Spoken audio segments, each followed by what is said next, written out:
뺑덕야담, 방문해 주셔서 무척이나 감사합니다. 그럼 오늘의 이야기 시작하겠습니다.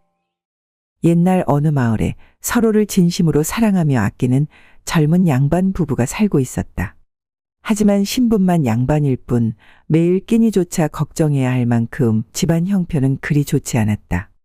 그럼에도 두 사람이 생계를 이어갈 수 있었던 것은 부인 이 씨가 바느질로 번 품삯 덕분이었다. 그러던 어느 날 번거지꾼이 남편 최 씨를 찾아와 서찰 한 통을 건넸다. 서방님, 그 서찰은 어디서 온 것입니까? 지난달까지 김대감께서 사셨던 큰 길에 있는 매월당에 새로운 주인이 이사를 왔나 봅니다. 안면도 트고 인사도 할 겸 닷새우 매월당에서 저녁을 함께 하자고 하는 서찰이구려. 부인, 신경 쓰지 마세요. 마땅히 입고 갈 옷도 없고 하니 나는 다음에 따로 인사를 하든가 하겠소. 내 사정이 있어 못 간다고 하면 그 매월당 주인도 그리 서운해하지는 않을 겁니다. 남편 최 씨는 여기저기 꿰어진 옷을 입고 남의 집을 방문하는 것이 오히려 민폐라는 생각이 들었다. 남편 최 씨의 말을 들은 부인 이 씨는 화가 난 어투로 말했다. 아니, 그게 무슨 말씀이세요? 이 마을에 사는 양반들에게는 모두 연통을 했을 겁니다. 그런데 서방님이 가시질 않겠다니요. 앞으로 큰일 하시려면 다른 분들과의 교류도 중요하게 생각하셔야 합니다. 제가 입고 가실 옷 정도는 마련해 드릴 수 있으니 그런 걱정은 하지 마셔요. 부인 알겠으니 화내지 마시구려. 최 씨는 부인 이 씨가 단호하게 말하자 어쩔 수 없이 알겠다고 말하며 잠자리에 서둘러 누웠다. 부인 이 씨는 남편을 따라 잠자리에 누우며 생각했다. 바느질 일감을 더 늘려서라도 서방님께 좋은 옷을 마련해 드려야겠어. 다음 날 아침 부인 이 씨는 일감을 받아오는 포목점을 찾았다. 이보시게 주인장, 내가 급히 돈이 필요한데 바느질 일감을 더 늘려줄 수 있겠나? 이 씨 부인의 말을 들은 포목점 주인은 환한 얼굴로 웃으며 말했다. 마님, 마침 잘 됐습니다. 비싼 비단으로 옷을 3일 만에 만들어야 하는데 워낙에 기일이 짧아서 아무도 하려 하지 않고 있으니 쇳내가 걱정이 이만저만 아니었습니다. 마님 솜씨라면 제가 믿고 맡길 수 있지요. 이 옷을 만들어 주시면 바느질 품삯을 2배로 드리겠습니다. 품삯이 2배라고 했나? 내가 하겠네. 내가 3일 안에 옷을 지어다 줄 것이니 그 일거리를 나에게 주시게. 부인 이 씨는 고민할 것도 없다는 듯이 말했다. 그런데 주인장, 내가 부탁이 하나 있는데 들어줄 수 있겠나? 무슨 부탁인데 그러십니까? 말씀하십시오.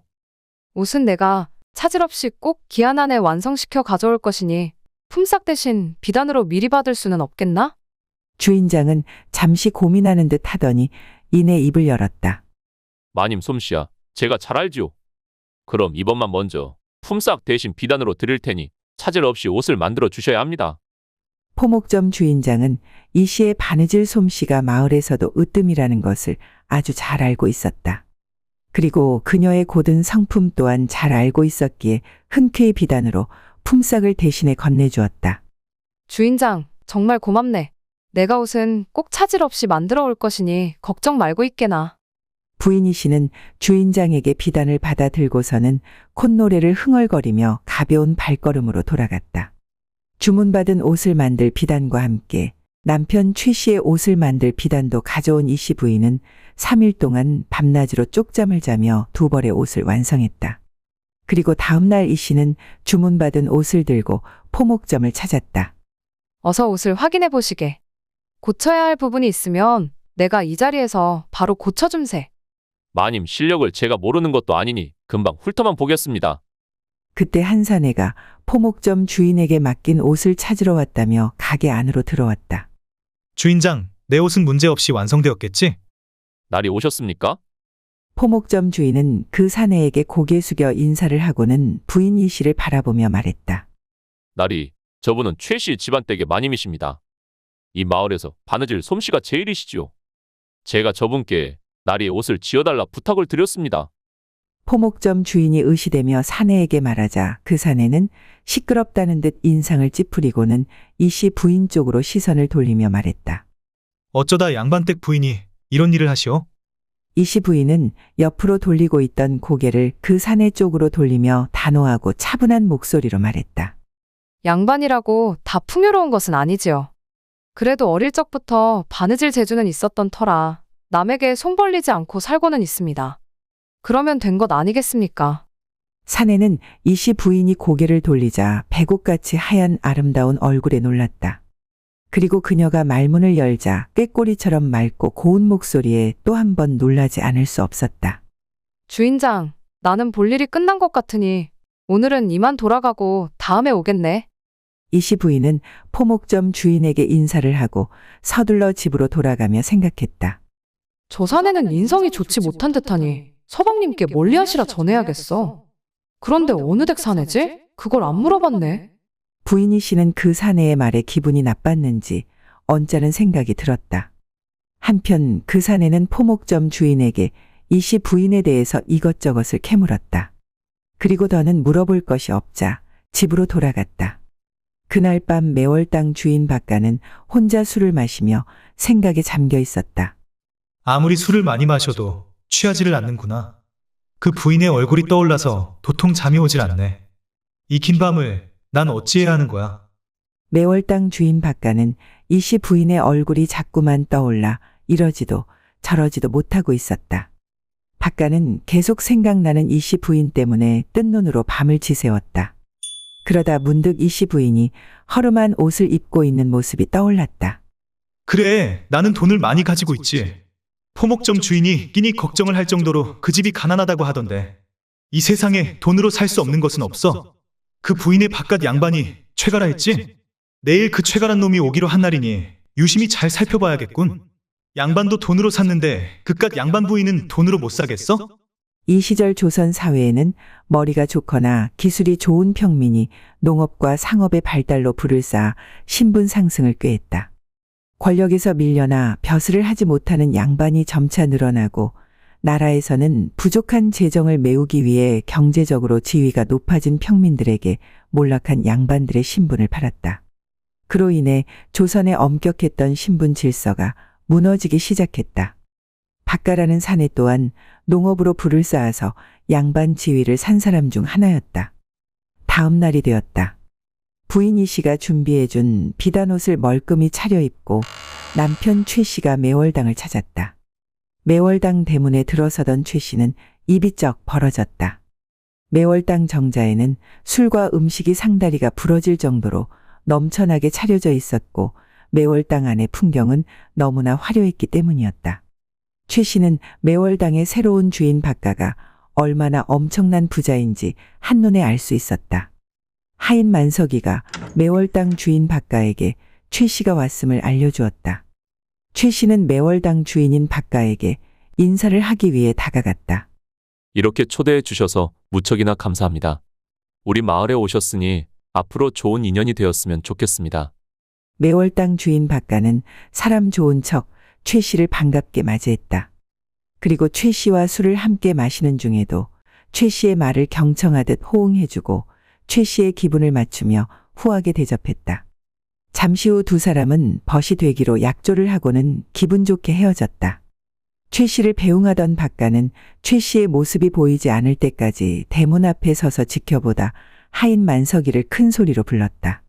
만석아, 소금 한 바가지 가져와 대문 앞에 뿌리거라. 이내 하인 만석이가 소금을 들고 나타나서는 대문 앞에 뿌리며 물었다. 날이 뭐 언짢은 일이라도 있으셨습니까? 두 분이서 사이좋게 말씀을 나누시는 것 같았는데 나리가 왜 화를 내시는지 소희는 영문을 모르겠네요. 내가 저 거지 나부랭이 같은 양반놈이 좋아서 웃은 줄 아느냐? 억지 웃음을 짓느라 얼굴에 경련이 일어날 것 같구나. 내 속도 모르면서 엄한 소리 하지 말고 너는 소금이나 팍팍 뿌리거라. 매월당 주인 박가는 만석이에게 그렇게 말하고는 방으로 들어갔다. 한편 최 씨는 집으로 돌아가 부인 이 씨에게 입에 침이 마르게 매월당 주인 박가의 칭찬을 늘어놓았다. 마음이 통하는 벗을 만난 것 같습니다. 글이 좋으셨습니까? 부인이 매월당에 가라고 해준 것이 고마울 따름입니다. 매월당 주인은 가진 것도 많은데 겸손하기까지 하고 내가 하는 말들을 귀 기울여 잘 들어주더이다. 그날 이후 남편 최 씨는 매월당 주인 박가를 자주 만났다. 그리고 박가와 시간을 보내고 술에 취해 돌아올 때면 박가와 있었던 일들을 부인 이 씨에게 자랑하듯 말해주었다. 하지만 박가는 최 씨가 돌아가고 나면 어김없이 하인 만석이를 시켜 매번 소금을 뿌렸다. 매월당 주인 박가는 최 씨와 보내는 시간이 점점 늘어날 때마다 이 씨 부인에 대한 집착과 질투심도 점점 커져만 갔다. 저런 거지나부랭이 같은 놈이 어찌 그리 고운 여인과 함께 할 수 있는 게야.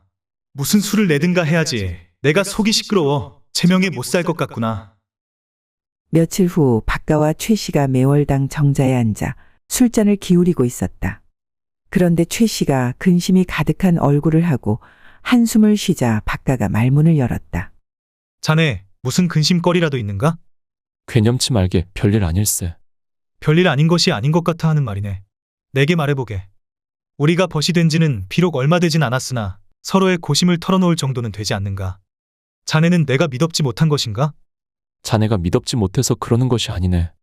나는 자네를 중마고우와 다름없다고 생각하고 있다네. 그럼 말해보시게. 말하는데 돈이 드는 것도 아닌데 왜 말을 못하는 것인가? 올해 과거는 응시해야 할 터인데 한양까지 다녀올 경비를 부인에게 마련해 달라 말하기가 내 미안해서 그렇다네. 최 씨의 말을 들은 박가는 순간 머릿속이 번쩍이더니 좋은 묘수가 떠오른 듯 음흉한 미소를 지었다. 내가 자네에게 경비를 대줌세. 그럴 수는 없네. 안 그래도 자네가 나와 어울리는 것을 좋게 보지 않은 이가 많지 않은가? 내가 자네한테 도움을 받다니 아니들 말일세. 박가는 최 씨가 자신의 도움을 거절하자 속에서 애가 타기 시작해 오히려 화를 내며 말했다. 자네에게 실망했네. 나는 진정 마음의 벗을 만났다고 생각했는데 그건 순전히 나의 착각이었구만. 아닐세. 그건 절대 아니네. 나도 자네와 같은 마음일세. 하지만 어찌 내가 자네의 돈으로 과거를 치를 수 있단 말인가? 내 돈이 더러운 것인가? 그게 아니면 내 돈은 자네에게 돈으로 보이지 않는 것인가? 이보게, 내 아니라고 몇 번을 말해야 알겠는가? 과거에 급제한다는 보장도 없는데 자네에게 빚을 지었다가 혹여 내가 과거에 낙방이라도 하면 내가 어찌 자네의 얼굴을 마주할 수 있겠는가? 사내가 그리 배포가자가 어디 쓰겠는가? 자네가 과거에 급제하든 낙방하든 나와의 우정에 문제가 있겠는가? 난 그저 자네가 돈 몇 푼 때문에 하고자 하는 일을 주저하는 것이 그저 안타까워 그런 것이네. 자네가 그리 내 돈이 부담스럽다면 우리가 수표를 작성하고 수결로 그것을 증명하면 되지 않겠는가? 자네가 형편이 좋아지거든 내게 그 돈을 꼭 갚으시게. 대신 기한은 우리가 죽기 전으로 하세. 매월당 주인 박가가 최 씨에게 그렇게 말하고는 크게 웃었다. 자네가 그리 말한다면 좋네. 내 어찌 자네에게 이 은혜를 갚아야 할지 모르겠구만. 문방사호를 준비해 주게. 만서가 거기 있느냐? 가서 문방사호를 준비해서 가져오거라. 잠시 후 하인 만석이 종이, 붓, 먹, 벼루와 서한을 들고 왔다. 자네가 먼저 수결을 종이 끝에 써보게. 일단 우리 약조의 내용을 먼저 쓰고 수결을 해야 하지 않겠는가? 자네의 수결이 쓰여진 이 종이를 우정의 증표로 간직하고 싶어 그런 것이네. 자네는 과거에 급제하여 금이 환영할 것이 뻔하니 자네 수결이 쓰인 백지 하나 가지고 있으면 내게는 아주 큰 의미가 될 것일세. 자네는 상대방을 기분 좋게 하는 재주는 타고났구먼. 내가 아주 멋스럽게 수결을 써주겠네. 최 씨는 하얀 종이에 정성스레 자신의 이름을 적어 매월당 박가에게 건네주었다. 그리고 두 사람은 약조의 내용을 적은 두 종이에 각각 수결을 하고 그날 밤 코가 삐뚤어지게 같이 술을 마셨다. 얼마나 지났을까 정신없이 술을 마신 최 씨는 술잔을 놓고 정자에 누워 잠이 들었다.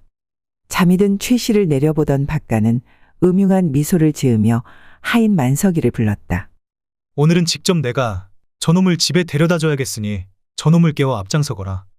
소인이 다른 이들과 움직이면 될 것인데 어찌 나리께서 행차하신다고 하십니까? 내 놈이 뭘 알겠느냐? 내가 보고픈 이가 있어서 가는 것이니 더는 묻지 말거라. 박가는 술에 취한 최 씨를 데리고 최 씨의 집으로 향했다. 잠시 후 최 씨의 집이 보이기 시작하자 가던 걸음을 멈추고 하인 만석이에게 말했다. 만서가 내 모습이 어떠하냐?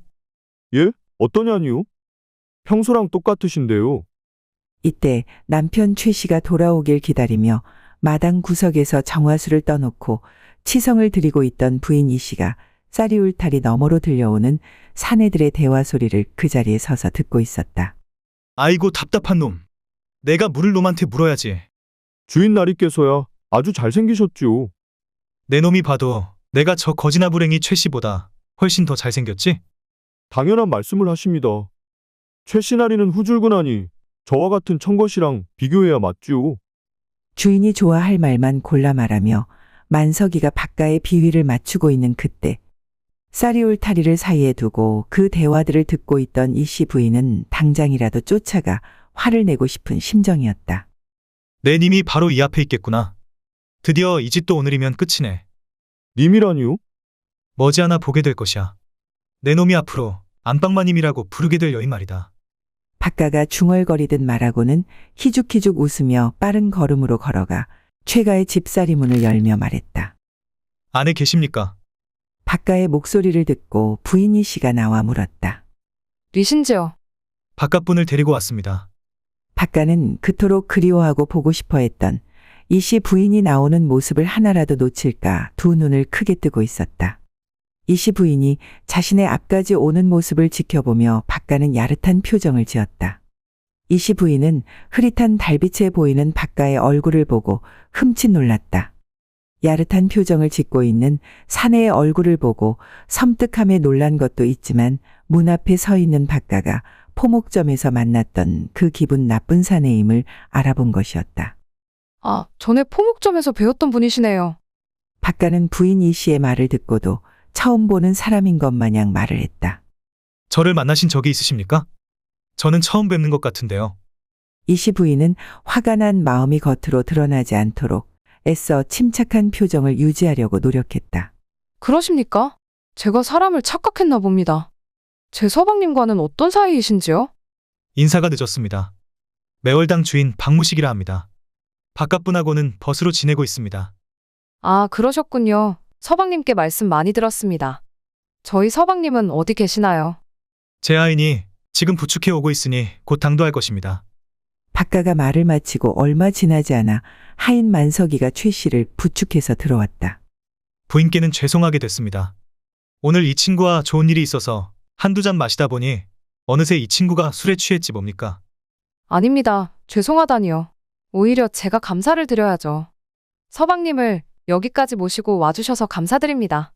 부인이 씨는 나긋한 목소리로 말하고는 남편 최 씨를 부축해 방으로 데리고 들어가 눕히고 밖으로 다시 나왔다. 서방님도 저리 계시고 늦은 시간이라 안으로 드시라는 말씀도 못 드리겠네요. 서방님께서 일어나시면 오늘 일을 전하겠습니다. 조심히 돌아가십시오. 예, 알겠습니다. 머지않아 다시 뵐 일이 있을 듯하니 그때 다시 뵙지요. 전 이만 돌아가겠습니다. 이상한 말로 인사를 하며 돌아가는 박가를 이씨 부인은 아무런 표정 없이 그저 바라보고 있었다. 하지만 이씨 부인의 속은 열불이 나고 있었다. 저 사내는 만날 때마다 소름 돋고 꺼림칙하네. 서방님이 가깝게 지내는 이가 저자였다니. 다음 날 최 씨가 어린아이처럼 좋아하며 전날 있었던 일들을 부인에게 자랑하듯 말하고는 돈주머니를 보여주었다. 부인, 내가 무슨 일이 있어도 꼭 과거에 합격해서 부인과 매월당 그 친구에게 은혜를 갚을 것이니 조금만 기다려 주시오. 이 씨는 남편 최 씨의 이야기를 다 듣고 나서 나긋하면서도 냉정한 목소리로 말했다. 서방님, 그 돈은 돌려주시는 게 어떻겠습니까? 제가 올해는 힘들더라도 내년에는 꼭 한양길에 오르실 수 있게 해드릴 터이니 그 돈은 친구분께 돌려드리시지요. 부인의 말을 들은 최 씨는 어리둥절해하며 부인의 얼굴만 멀뚱히 쳐다보았다. 그리고는 이내 웃으며 말했다. 부인이 무엇을 걱정하는 줄 압니다. 아무리 벗이라고는 하나 내가 남의 것을 내 것으로 생각하는 사람은 아닙니다. 이 목숨이 붙어있는 한 이 돈은 꼭 갚을 것입니다. 매월당 그 친구와 수표를 작성하고 수결한 문서를 나누어 가졌으니 걱정하지 마십시오. 남편 최 씨는 수표를 부인 이 씨에게 건넸다. 제가 서방님을 믿지 못해서 그러는 것이 아닙니다. 저는 단지 서방님이 그런 제안을 흔쾌히 승낙하신 것이 의아해서 그렇습니다. 나도 처음엔 가당치 않은 일이라 했소. 하지만 나를 생각하는 매월당 그 친구의 마음이 내가 생각하는 것보다 더 크더이다. 그런데 어찌 그런 벗의 마음을 내가 모른 채 할 수 있겠소. 부인, 며칠 내로 길을 나설 것이니 준비해 주시오. 과거가 달포도 남지 않았으니 서둘러 길을 나서야 합니다. 무슨 말씀인지는 알겠습니다. 하지만 서방님, 저에게 일에만 시간을 주십시오. 부인, 도대체 왜 이러시는 겁니까? 내가 벗에게 빌린 돈으로 과거를 치르러 가겠다는 것이 그렇게 못 믿어온 일입니까? 부인이 날 이렇게 못 믿어하시면 난 누구를 믿고 나아가겠습니까? 서방님을 믿지 못해서 이러는 것이 아닙니다. 서방님께서 긴 시간 동안 학문에만 전념하신 것을 제가 누구보다 잘 알고 있습니다.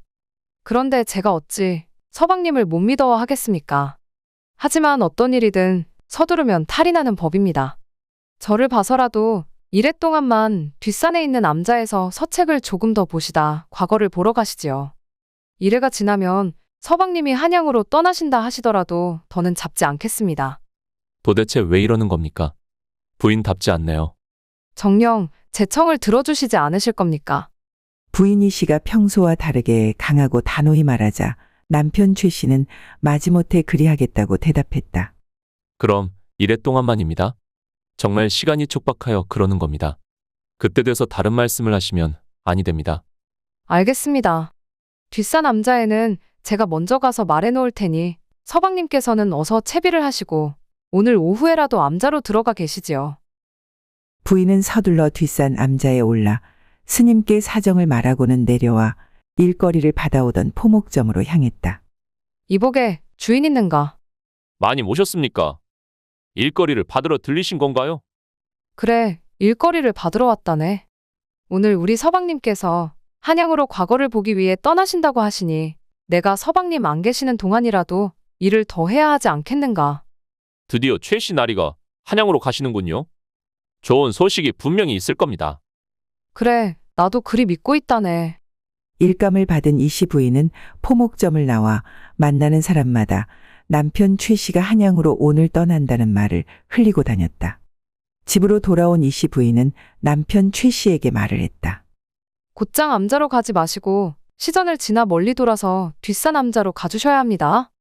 혹여 사람들을 만나시면 암자에 가신다는 말씀은 마시고 한양으로 간다는 말을 꼭 하셔야 하고요. 꼭 그리 해주셔야 합니다. 뒷산으로 바로 올라가면 반시진도 안 걸리는 곳인데 시전을 지나서 가라니요. 그리하면 한 시즌은 좋게 넘게 걸릴 것인데 그걸 굳이 왜 멀리 돌아서 가야 하는 것이오? 지금은 아무것도 말해드릴 수 없습니다. 서방님을 뒤탈 없이 한양에 보내드리기 위함입니다. 그러니 더 이상은 묻지 마시고 제 말을 따라주시면 아니 되겠습니까? 이건 제가 살면서 서방님께 드리는 처음이자 마지막 청이 될 것입니다. 남편 최 씨는 부인 이 씨의 이후 모를 행동이 답답하기만 했다. 하지만 부인 이 씨의 간곡한 부탁에 어쩔 수 없이 알겠다고 말했다. 남편 최 씨가 떠날 채비를 하고 집을 나서자 부인 이 씨가 말했다. 서방님, 부디 저와 한 약조를 잊으시면 아니 됩니다. 진지한 표정으로 말하는 부인 이 씨를 보며 남편 최 씨는 알겠다며 말하곤 발걸음을 옮기며 혼자 중얼거렸다. 지금까지 부인이 허튼 행동을 한 적이 없으니 이번에도 분명 무슨 연유가 있을 것이야. 내가 이런 작은 일까지도 들어주지 못한다면 부인은 아마 크게 실망을 하겠지. 그래, 이랫동안은 부인이 원하는 대로 해주고 한양으로 길을 떠나도록 하자. 그동안 공부한 것을 확인해보는 것도 분명 도움이 될 거야. 다른 생각은 하지 말자. 남편 최 씨는 혼자 다짐하듯 중얼거리며 부인이 시키는 대로 마을 시전을 지나 한참을 돌아서 뒷산 암자로 향했다. 다음 날 이 씨 부인은 새벽동이 트기도 전에 50리 떨어진 큰 마을까지 발걸음을 재촉했다. 잠시 후 큰 대문이 보이는 기와집 앞에 다다르자 문을 두드리며 말했다. 개똥아범 문을 열어주게. 잠시 후 하인 하나가 문을 열며 말했다. 아씨 오셨습니까? 연통을 주시면 모시러 갔을 터인데 여기까지 어찌 걸어오셨습니까? 내가 급한 일이 있어 서둘러 오다 보니 그리 한 것이네. 오라버니께서는 아직 안에 계시지? 예, 아직 안에 계십니다. 어서 내가 왔다 말해주게. 아니, 내가 들어가서 말하겠네. 부인 이 씨는 서둘러 마당을 지나 사랑채로 들어가며 말했다. 오라버니, 저 연하입니다. 들어가겠습니다. 안에서 뭐라 대꾸도 하기 전에 이 씨 부인은 이미 방문을 열고 들어가고 있었다. 아니 연아야, 네가 여기까지는 어쩐 일로 온 것이냐? 그리 함께 살자고 했는데도 도움 받지 않고 자기들 힘으로 살아보겠다며 연통도 끊고 살더니 이 시간에 여기까지 온 것을 보니 뭔 사단이 나긴 났구나? 혹시 최서방에게 무슨 일이라도 난 것이야? 오라버니, 아직은 사단이 난 것까지는 아니에요. 그리고 제가 연통을 끊은 것은 오라버니가 저를 가엾게 여기셔서 자꾸 도와주려고 하시니까 그런 것 아닙니까? 그러게 내가 조부님의 약조는 있고 다른 집안과 연을 맺으라 했던 것 아니냐. 왜 하필 착하기만 하고 아무것도 가진 것 없는 최서방이랑 혼인을 해서는 그리 고생을 하며 사냐 이 말이지. 오라버니 한 번만 더 제 서방님을 모욕하시면 연통이 아니라 연을 끊는 수가 있습니다. 그래 알겠다. 이미 지난 일을 내가 어찌하겠느냐. 근데 무슨 일이기에 여기까지 찾아온 것이야? 오라버니 일단 100냥만 내어주세요. 그리고 관아에 연줄 좀 대주세요. 돈이야 얼마든지 내어줄 수 있다만 무슨 영문인지는 알려주어야 하지 않겠느냐? 오라버니는 왜 이리 궁금하신 게 많습니까? 부인이 씨는 그동안의 일들을 툴툴거리며 말했다. 그럼 연아 네 생각에는 그 박가라는 작자가 좋은 뜻으로 최서방을 도와준 것이 아니라는 것이구나? 서방님의 벗이라는 이에게 이런 생각을 한다는 것이 옳지 않다는 건 알고 있어요. 하지만 제가 울타리 밑에서 들었던 그 대화는 분명 벗을 두고 하는 대화가 아니었어요. 그리고 그 사내는 처음 봤을 때부터 남을 배려하는 사람이 아닌 것 같았어요. 그리고 얼굴 표정도 음흉한 것이 사람의 탈을 쓴 늑대 같은 사내라는 생각이 들었답니다. 결코 좋은 뜻으로 돈을 내준 것이 아니었을 겁니다. 며칠 안에 본색을 드러낼 터이니 두고 보세요. 그래서 부윤 관직을 하고 계시는 이 오랍이 이현수님의 힘이 필요하시다. 이거냐? 살다 보니 네가 내게 도움을 청하는 날도 오는구나. 오라버니 팔불출 같은 지금 표정을 아랫사람들이 볼까 제가 더 걱정이네요. 이제서야 내가 오랍이 노릇을 할 수 있게 된 것 같아 그런 것이야. 그러게 요 녀석아 왕래도 하고 연통도 자주 했으면 이런 일도 없었을 것 아니냐. 그건 그렇고 감히 내 동생 연하의 심기를 건드린 그놈을 이 오라비가 어떻게 구워 삶아주면 되겠느냐? 오라버니는 저희 마을 원님께 서찰 하나만 써주시면 됩니다. 매월 땅 그자가 가진 것이 많아서 이미 손을 썼을까 싶어 그러니 오라버니는 서찰을 써주세요. 그게 무슨 말이냐? 내가 직접 가서 네 일을 해결해 줄 것이야. 이번 말은 나도 양보할 수 없으니 그리 알아라. 오라버니 또 일을 크게 키우시네요. 동생 팔불출 오라버니 제가 이래서 오라버니를 못 찾아오는 겁니다. 일단 저는 집에 가 있을 테니 오라버니는 내일 우리 집으로 오셔요. 제가 나서라고 하기 전까지는 절대 나서시면 아니 됩니다. 그리고 일단 돈은 먼저 내어주세요. 부인이 씨의 오라버니는 100냥이 든 주머니를 건네며 말했다. 그래 알았다. 우리 연하가 원하는 것은 내가 다 해줄 것이야. 부인이 씨는 돈을 받자마자 집으로 돌아가겠다고 말하고는 서둘러 길을 나섰다. 집으로 돌아온 부인이 씨는 아무 일도 없었던 것처럼 방에서 바느질을 하고 있었다. 한편 매월당 주인 박가는 자신이 생각한 것보다 더 빨리 길을 떠난 최 씨 때문에 생각이 많아졌다. 아니 최가 이놈은 돈을 주자마자 길을 떠나고 난리야. 이제 어쩌나. 글쟁이를 시켜 다시 써놓은 이 수표를 마음 같아서는 당장 들고 부인에게 가고 싶은데 하루만 더 참았다 내일 가야 하나? 아니지. 그놈이 돌아오기 전에 일을 끝내고 부인을 데리고 떠나면 될 것인데 오늘이면 어떻고 내일이면 어떻겠어. 그놈이 돌아왔을 때 아무도 없는 빈집을 보고 낙심한 표정을 못 보는 것이 안타깝네. 박가는 혼자 중얼거리며 콧노래를 불렀다. 다음 날 해가 중천에 떴을 때 이씨 부인이 있는 집으로 마을 원님과 매월당 주인 박가가 찾아왔다. 이씨 부인 안에 계십니까? 이씨 부인이 방문을 열고 마당으로 나왔다. 무슨 일입니까? 지금 안에 손님이 계시니 용건만 간단히 해주시지요. 이 일이 용건만 간단히 될 일인가 싶습니다. 매월당 주인 박가는 이씨 부인에게 수표를 건네며 말했다. 수표를 보셔서 아시다시피 최가 그 친구가 제게 돈을 받고 부인을 팔았으니 저를 따라와 주셔야겠습니다. 원님께서도 그 수표를 보시고 함께 동행해 주셨습니다. 그러니 부인은 얌전히 저를 따르시죠. 이 수표가 진정 제 서방님께서 쓰신 수표가 맞습니까? 부인 거기 쓰인 수결을 보십시오. 바깥 양반의 수결이 아닙니까? 제가 가지고 있는 것과 비교해 볼 터이니 잠시만 기다려 주시지요.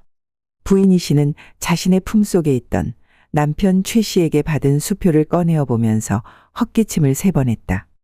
부인 이 씨가 헛기침을 하자 집 밖에 조용히 서 있던 한 사내가 부인 이 씨를 보며 고개를 끄덕이곤 이내 사라졌다.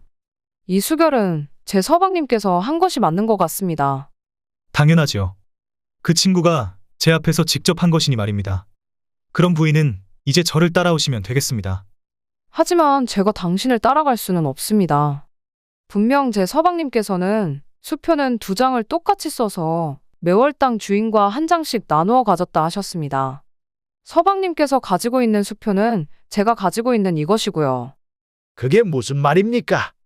이 수표에 있는 수결이 최가의 수결이라 하지 않았습니까? 부인이 억지를 부리시는군요. 저는 최가에게 이 수표 외에는 받은 것이 없습니다. 부인이 가지고 계신 수표는 최가가 부인에게 거짓말을 하기 위해 만든 수표인 듯합니다. 제가 최가와 만난 지 얼마나 됐다고 최가에게 100냥이라는 큰 돈을 그냥 빌려준다는 말입니까? 그렇지요. 매월당 주인이 머리가 어떻게 되지 않은 이상 그리 큰 돈을 그냥 빌려줄 리가 없지요. 매월당 주인 박가와 원님이 서로를 바라보며 웃었다. 이씨 부인 고집 그만 부리시고 체면을 생각해 드릴 때 얌전히 매월당 주인을 따라가시는 게 좋을 겁니다. 그때 방문이 열리고 이씨 부인의 오라비가 나와 말을 했다. 안에서 듣고 있자니 원님께서 매월당 주인 편만 드시는 게 이상이 안 나올 수가 없군요. 박가는 방 안에서 낯선 사내가 나오자 놀라며 말했다. 아니 부인, 최가가 떠난 지 만 하루도 안 됐는데 그새 다른 사내를 방에 들이신 겁니까? 부인 그렇게 안 봤는데 참 대단하시군요. 뭐 눈에는 뭐만 보인다더니 지금 매월당 주인은 제발 그 입 좀 닫으시지요. 부인이 씨가 매섭게 말하자 매월당 주인 박가가 화들짝 놀라 입을 삐죽거렸다. 누구신지는 모르겠으나 돈을 대신 갚아주실 것이 아니면 빠져 계시는 게 좋을 듯합니다. 저는 나란 일을 하는 중입니다. 그러니 이를 방해하신다면 관하로 데려갈 수밖에 없습니다. 지금 원님께선 나란 일을 하신다고 하셨습니까? 남의 집 마녀자를 탐하는 자의 옆에 서서 새치혀를 놀리는 것도 나란 일입니까? 아니 이것이 좋게 대해줬더니 뚫린 입이라고 막 내뱉는구나. 그때 부인이 씨의 오라비가 돈이 든 주머니를 던지며 말했다. 이 돈이면 되겠어? 매월당 주인 박가는 돈주머니를 열어 확인하더니 몹시 놀란 표정을 지었다. 하지만 이내 돈주머니를 바닥에 던지며 말했다. 당신도 돈으로 이 여인을 사려 하는 것 같은데 이 여인은 내가 먼저 찜했으니 그만 물러나 주시오. 그리 해주면 내가 그 주머니에 든 돈만큼 살해하리다. 어라 이놈 봐라. 이놈은 근본부터 싹이 더러운 놈이구나. 어디 대단한 집 양반이라도 되는 모양이지?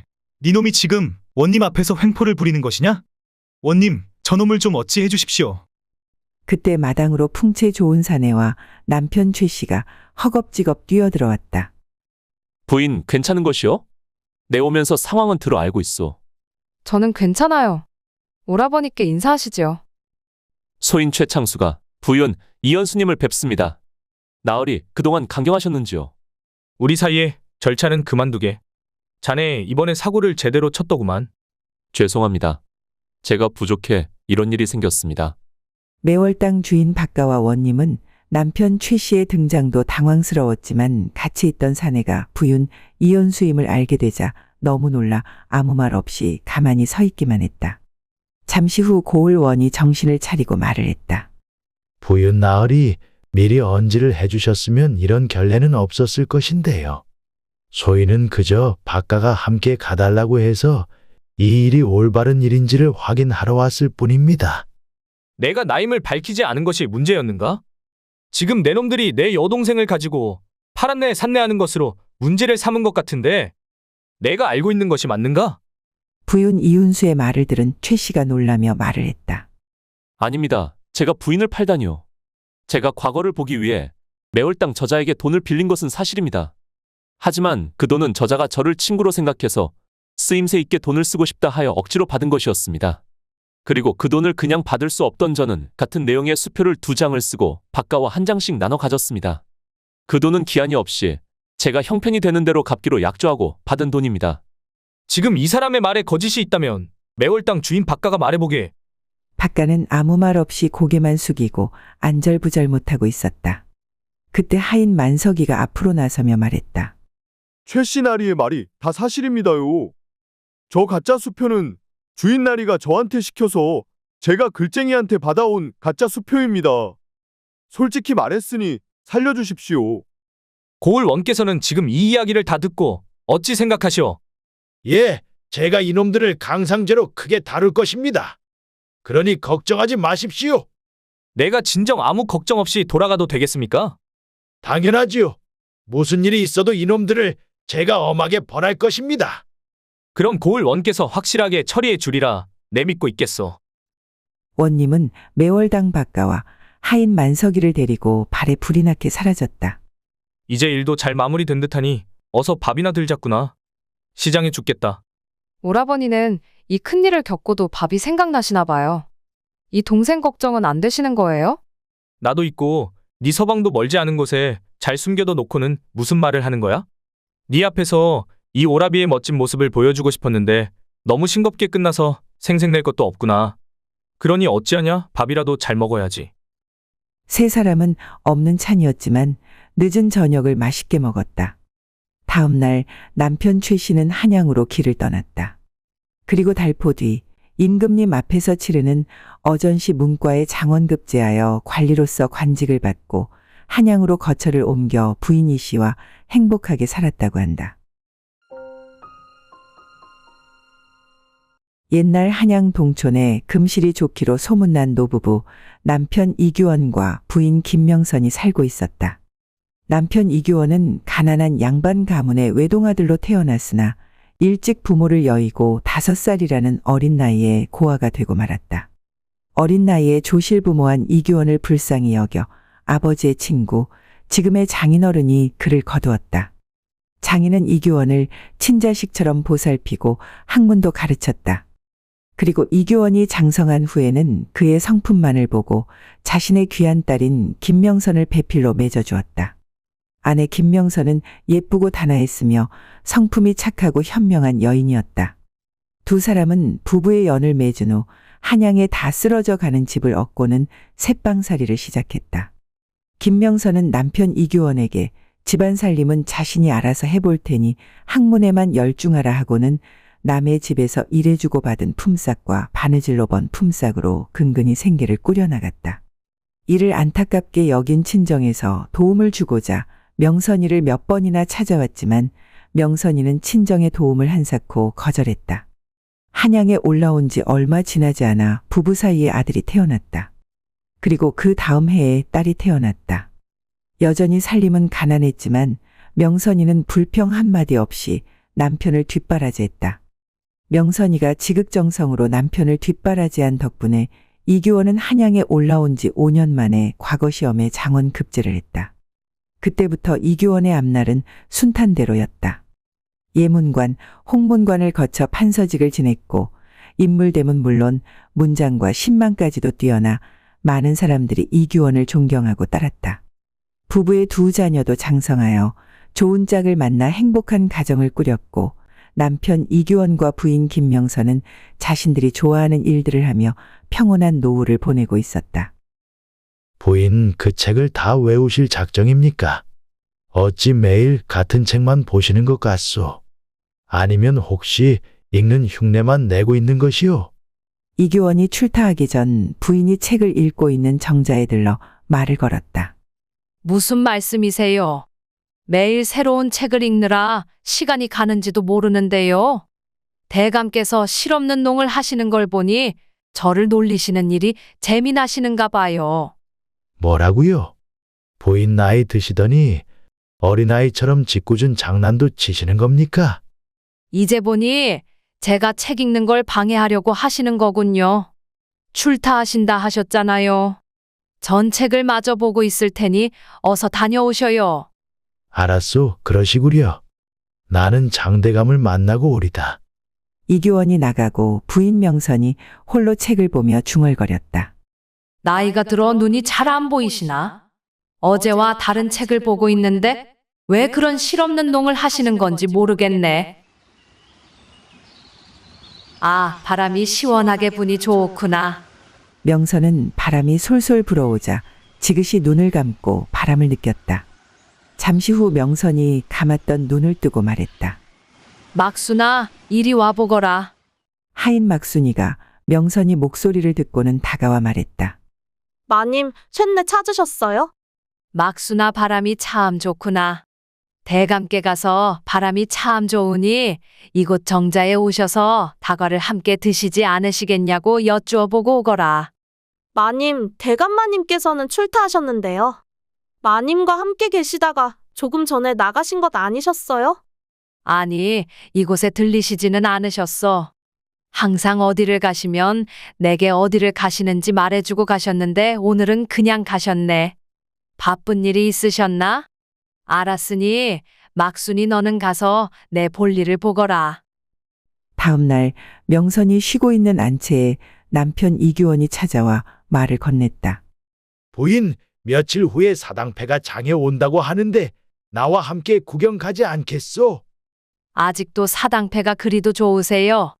젊으실 적에도 사당패만 오면 하던 일도 내팽개치고 그리 구경 가자 하시더니 대감은 나이가 드셨어도 사당패 놀이가 무척이나 재미있으신가 보네요.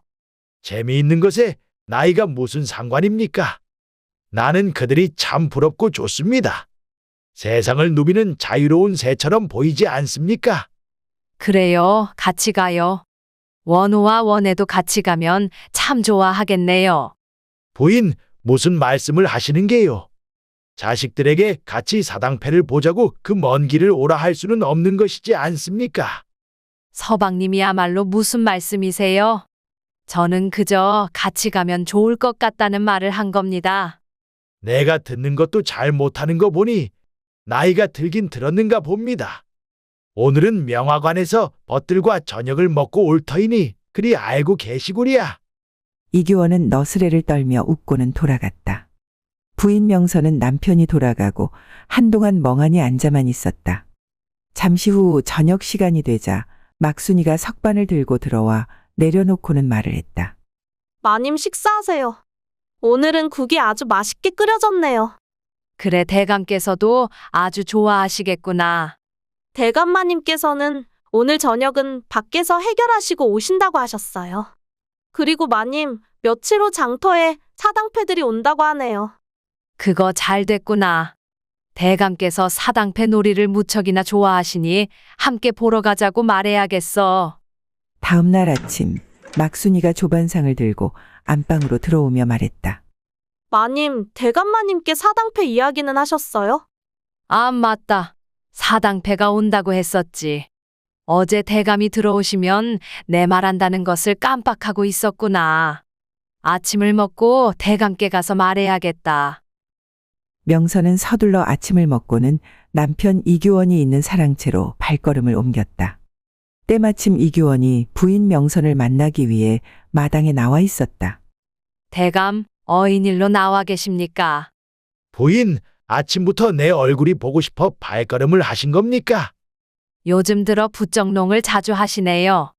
명선이 수줍게 웃으며 대답했다.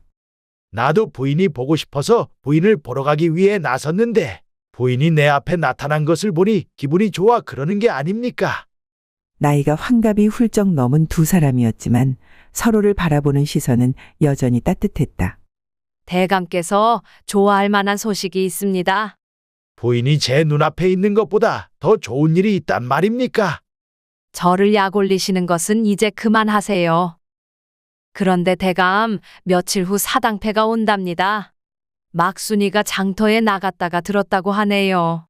대감께선 사당패만 오면 하던 일도 제쳐두고 구경을 가실 만큼 좋아하시지 않으셨습니까? 명선의 말을 들은 남편 이규원의 얼굴이 굳어졌다. 대감, 이제는 나이가 드셔서 사당패 놀이가 재미가 없어지신 겁니까? 아닙니다. 아직도 사당패 놀이는 내 마음을 여전히 설레게 하지요. 하지만 부인, 사당패가 온다는 건 내가 부인에게 말해주지 않았습니까? 막순이에게 듣고 내게 다시 말하다니 설마 어제 나와 나눈 대화는 잊으신 겁니까? 총명한 부인도 나이를 비켜가시지는 못하시는가 봅니다. 뭐라고요?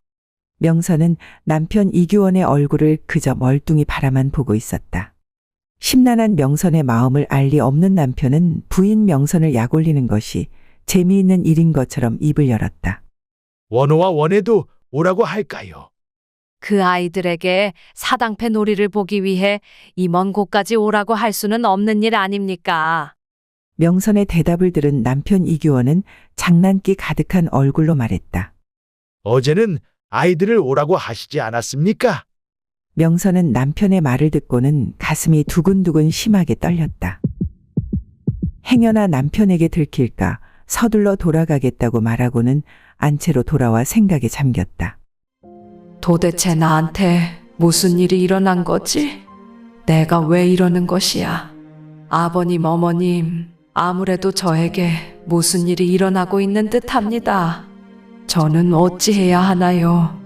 명선은 어제 하루 동안 자신이 무엇을 했는지 생각하려 했지만 책을 읽고 있던 것 외에는 아무것도 기억나질 않았다.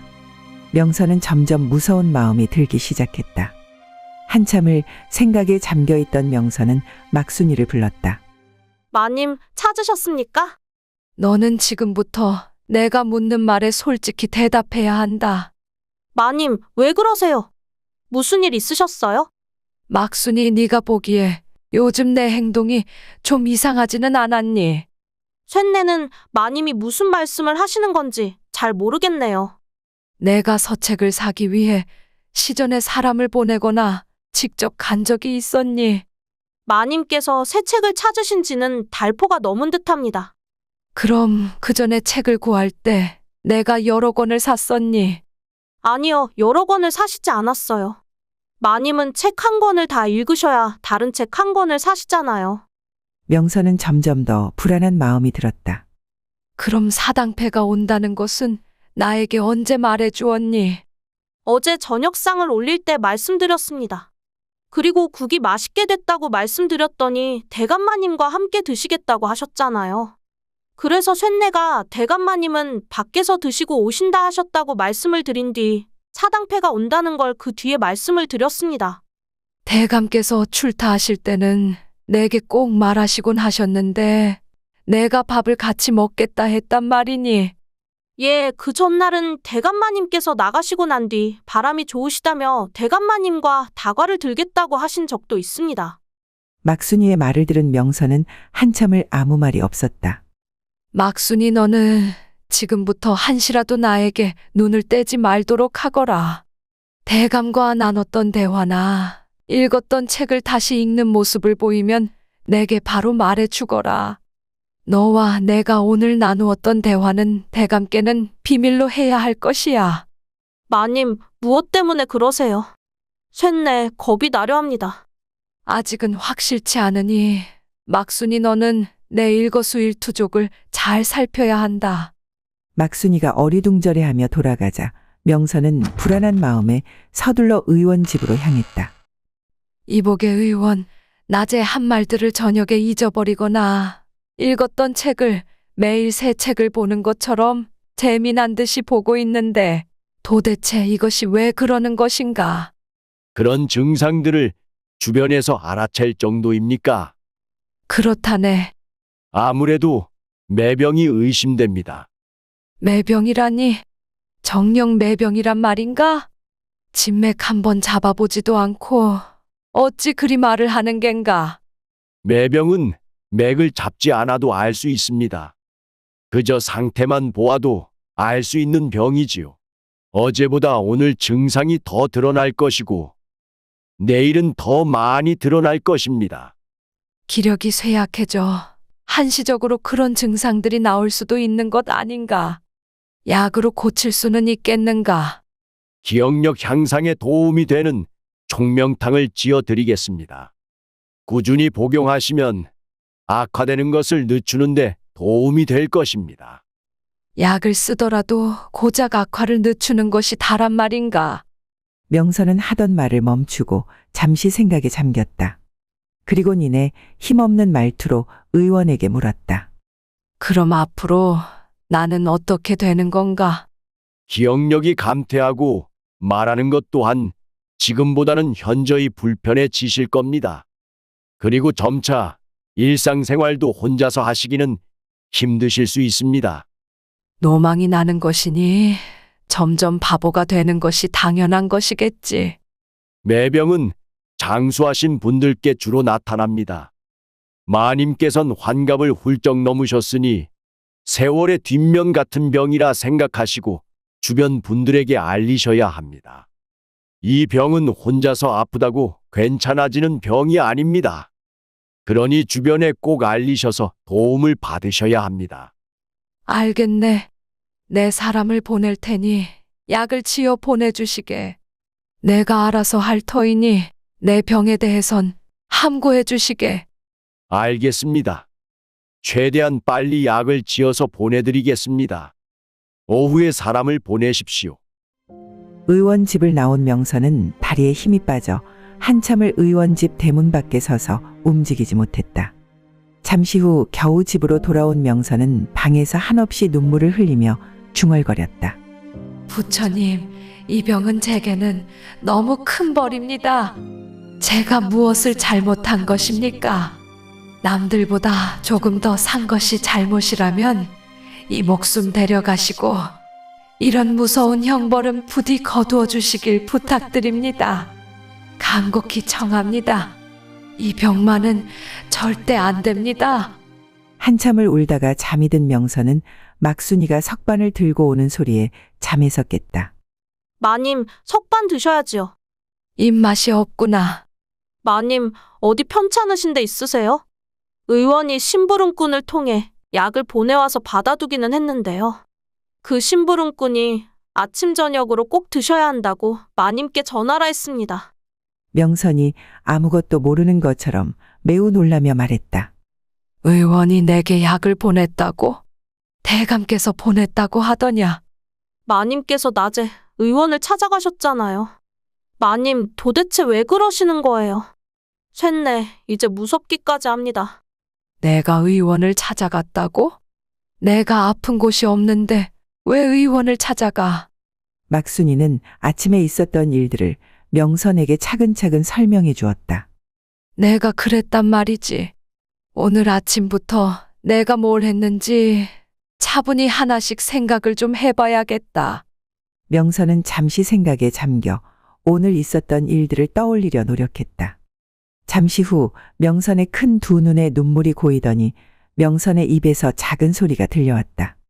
아, 매병. 그래, 매병이라 했지. 내가 사람을 보낸다고 해놓고는 그걸 잊어버려 의원이 알아서 사람을 시켜 약을 보낸 것이구나. 어찌 이것을 잊을 수 있단 말인가. 명선은 가만히 눈을 감고 흐르는 눈물을 그대로 두었다. 마님, 뭐라고 하신 겁니까? 쇳내 귀에는 들리지 않으니 다시 말씀해 주십시오. 왜 눈물을 흘리시는 거예요? 대감마님을 찾아올까요? 아니다. 대감에게는 아무런 말 말거라. 내가 내 입으로 말해야 하느니라. 그분에게는 꼭 내가 말을 해야 한다. 명선은 더는 말을 이을 수가 없었다. 한참을 하염없이 눈물만 흘리던 명선은 어느새 눈물을 훔치고 막순이에게 말했다. 막순아, 내가 매병에 걸렸다고 하더구나. 오늘보다 내일이, 내일보다 그 다음 날이 더 심해진다고 했단다. 막순이, 너는 지금부터 한시도 내 옆에서 떨어지지 말고 내가 무언가를 잊어버리던가 했던 말을 반복하면 즉시 나에게 알려주어야 한다. 내가 이 무서운 병에 걸린 것도 잊어버릴 수 있으니 네가 날 계속 지켜봐주고 내가 이 병에 걸린 사실을 나에게 계속해서 알려주어야 한다. 막순이는 매우 놀랐는지 쩍 벌어진 입을 다물지도 못하고 명선의 말을 듣고만 있었다. 막순아, 내 말 알아들었니? 예, 마님. 불쌍한 우리 마님, 이 일을 어찌합니까?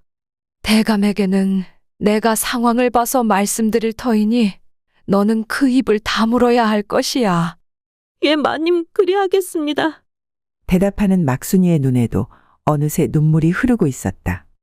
울지 말거라. 내가 어찌 될지 모르니 너라도 굳게 마음 먹고 나를 지켜주어야 하지 않겠니? 막순이는 울먹이며 대답했다. 예, 쇳내가 꼭 지켜드리겠습니다. 제가 마님 가시는 곳이 어디든 꼭 함께하겠습니다. 그러니 걱정하지 마시어요. 막순이가 처소로 돌아가고 방에 홀로 남게 된 명선은 그날 밤 한참 동안 소리 없이 울었다. 얼마나 울었을까. 명선은 눈물을 닦고는 마음을 다잡은 듯 서안 앞에 자리를 잡고 글을 쓰기 시작했다. 하나부터 10까지 전부 적어놓자. 내가 뭘 잊었는지도 모르게 되면 안 되니까. 기억이 남아있을 때 다 적어 놓아야 해. 서방님이 나 때문에 힘들어하는 걸 나는 절대 볼 수 없어. 명선은 그날부터 매 순간을 기록하기 시작했다. 그리고 막순이는 전날에 명선이가 종이에 기록한 것들을 명선에게 읽으라 말해주고 기억을 되찾는 것을 도왔다. 명선은 기억을 못하다가도 자신이 적어놓은 기록을 읽으며 눈물로 그 기억들을 다시 머릿속에 새겼다. 그렇게 적어둔 기록들을 되풀이해 머릿속에 넣기를 반복한 지도 어느덧 2달이 되어갔다. 이 병이 정말 얄궂구나. 의원은 분명 약을 꾸준히 먹으면 더는 나빠지지는 않는다고 했는데 이제 기록하는 것마저 잊어버리는 듯하니 이 일을 어째 대감께 정녕 말해야 하는 것인가. 한참을 눈물을 흘리며 생각에 잠겨있던 명선이 무언가를 결심한 표정으로 막순이에게 말했다. 막순아, 예, 마님. 갑갑하지 않으냐? 매일 내 곁을 지키고만 있으니 말이야. 갑갑하다니요. 그게 무슨 말씀이세요? 아래 것이 상전 옆을 지키는 것은 당연한 것 아닙니까? 쇳내는 아무렇지 않으니 신경 쓰지 마시어요. 그래, 고맙다. 내 병이 약을 먹어도 차도가 없으니 하루 종일 내 병수발 만드는 너에게 미안한 마음뿐이구나.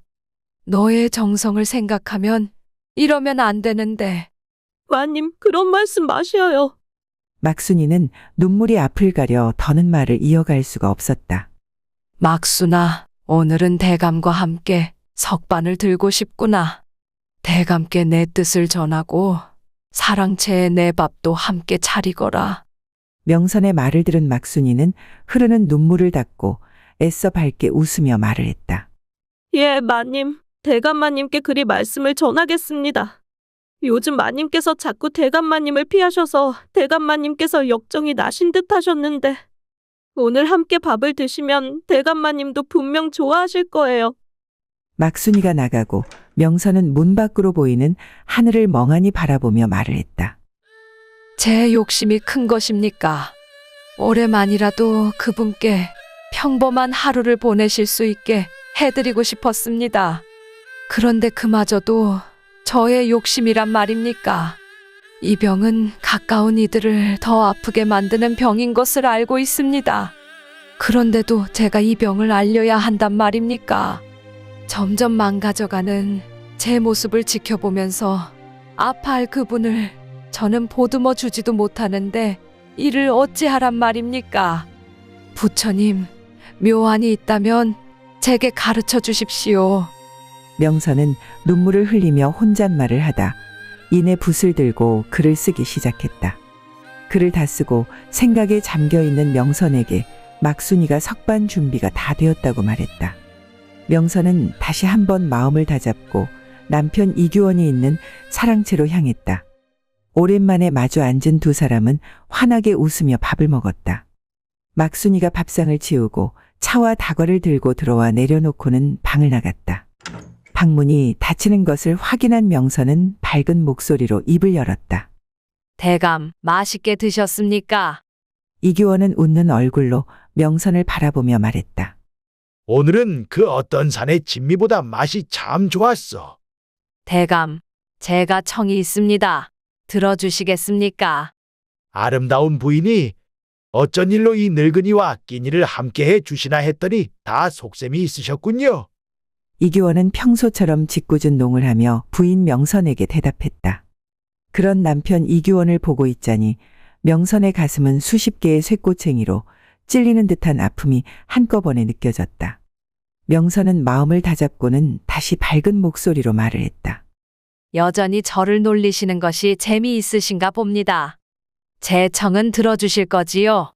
누구의 청인데 제가 안 들어줄 수 있겠습니까? 당연히 들어드려야지요. 얼마나 엄청난 청이기에 이리 뜸을 들이시는 겁니까? 영덕사에 매년 큰 돈을 시주해 주세요.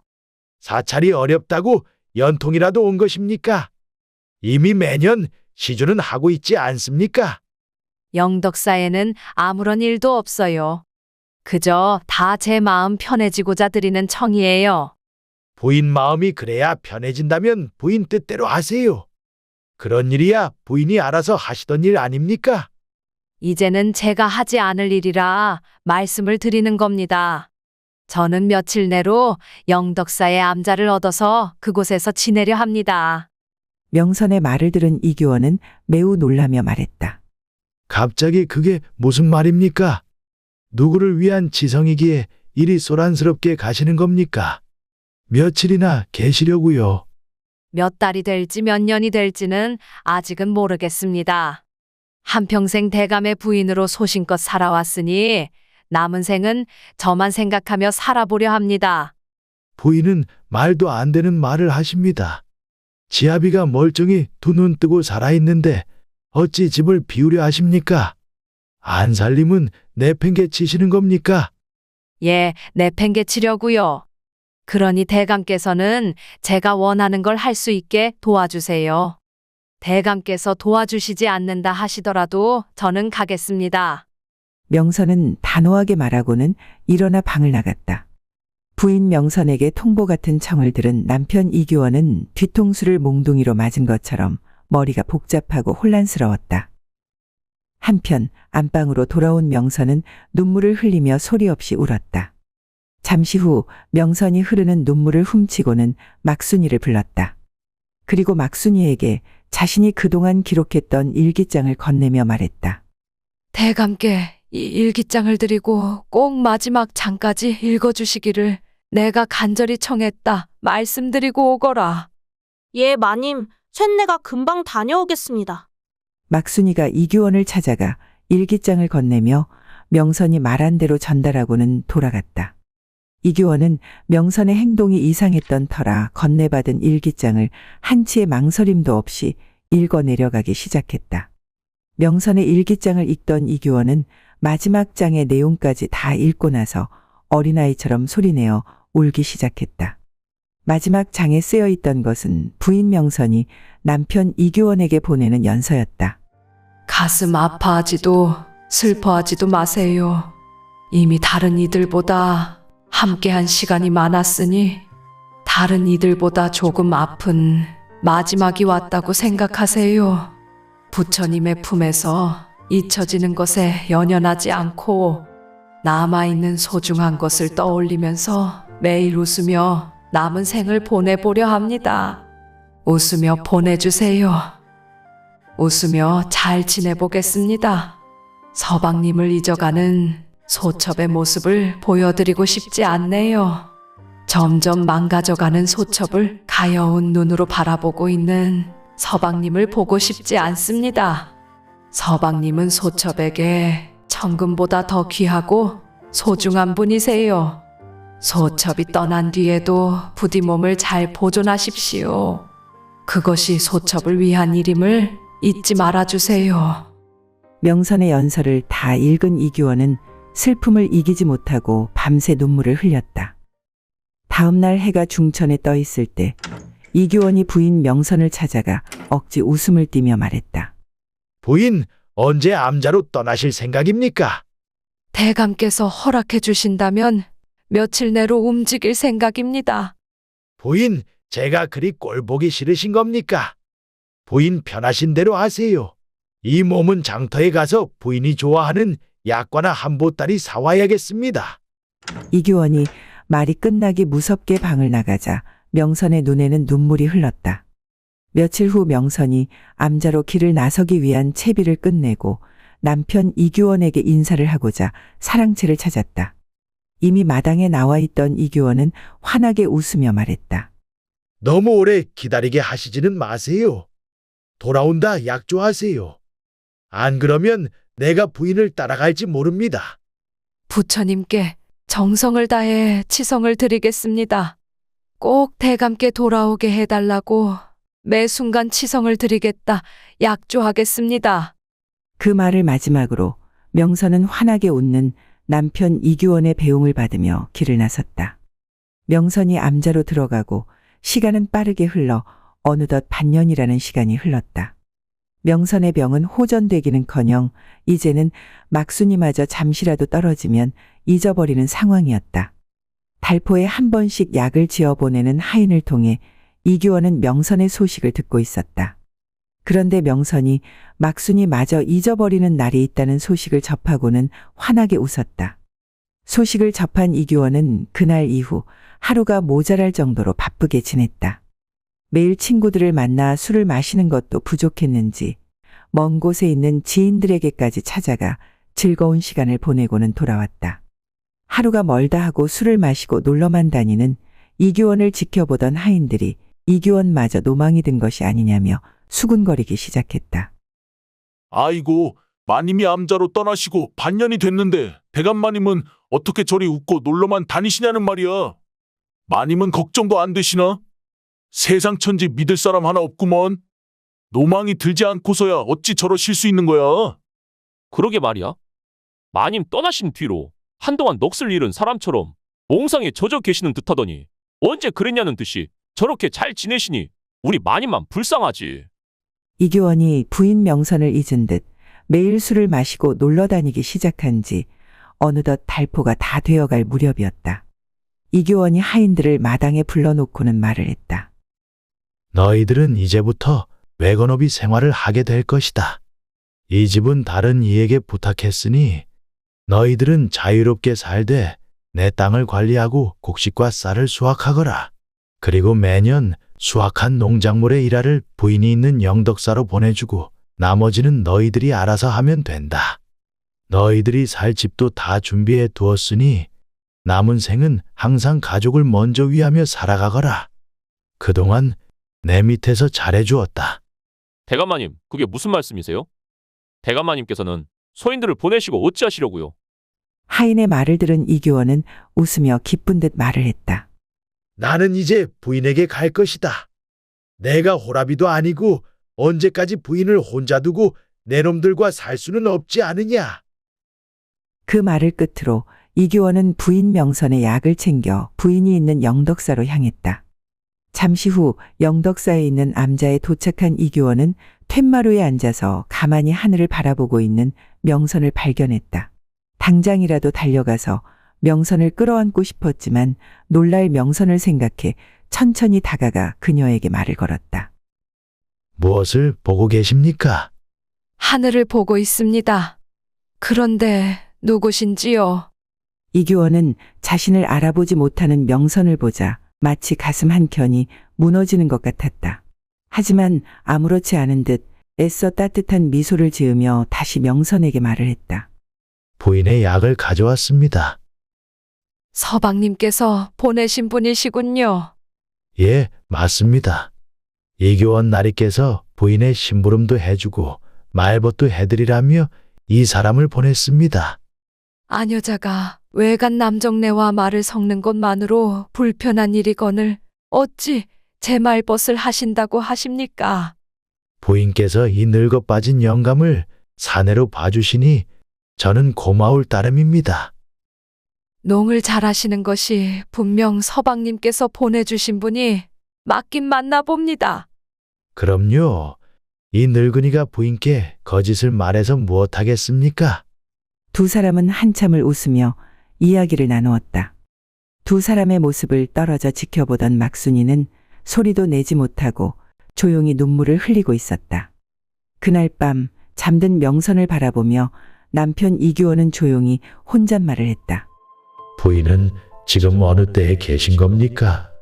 저를 서방이라 부르시는 걸 보니 우리가 행복했던 그때에 살고 계신 거겠지요.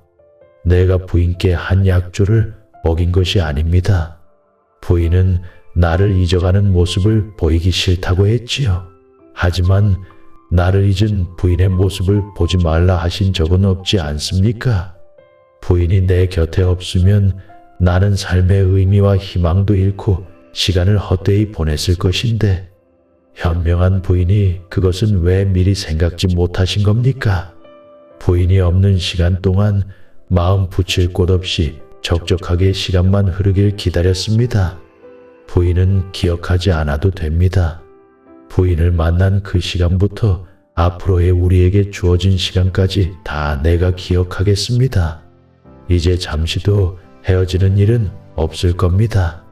그날 이후 이규원은 부인 명선이 깨어나면 세안을 시켜주었고 밥도 먹여주었다. 그리고 저녁을 먹고 나면 함께 치성도 드렸다. 명선의 기억이 오락가락하여 남편 이규원은 어느 날은 벗이 되는 날도 있었고 또 어느 날은 오라비가 되는 날도 있었다. 하지만 두 사람은 날마다 웃으며 생을 마치는 그날까지 항상 함께했다고 한다. 옛날 어느 마을에 정의품 고위공직 벼슬을 하고 있는 김덕명이라는 사람이 살고 있었다. 김덕명에게는 자식이 셋 있었는데 첫째와 둘째는 본처의 소생이었고 셋째인 막내딸 옥선이는 천첩의 소생이었다. 그러나 천첩이었던 옥선이의 어머니는 옥선이를 낳고 난 뒤 기력을 회복하지 못해 세상을 떠났고 그로부터 몇 년 뒤 김덕명도 지병으로 그만 세상을 떠나고 말았다. 김덕명의 본처 명화는 비록 옥선이가 천첩의 소생이기는 했지만 어린 나이에 어미를 잃은 것을 가엾게 여겨 옥선이를 돌보았다. 그리고 1살 터울인 자신의 딸 혜화와도 어울려 지내게 했다. 하지만 첫째인 아들 혜명이는 천첩의 자식과는 어울릴 수 없다며 틈만 나면 옥선이를 괴롭혔다. 그러던 어느 날 명화는 첫째인 아들 혜명이와 둘째인 딸 혜화를 불러 말했다. 이제 너희들도 10살과 8살이 되었으니 이 어미 말을 알아들을 거라 믿고 말하는 것이다. 그러니 잘 새겨 듣거라. 옥선이는 너희와 출신이 다르긴 하지만 옥선이도 돌아가신 너희 아버지의 핏줄인 건 매한가지다. 그러니 동생이라 생각하고 잘 보살펴 주어라. 어머니, 그게 무슨 말씀이세요? 옥선이는 엄연히 우리 집 노비인데 어찌 상전인 저희와 같다고 말씀하시는 거예요? 비록 종모법에 따라 옥선이가 우리 집 노비이기는 하지만 너희와 아버지가 같으니 다른 노비하고는 다르지 않으냐. 아닙니다.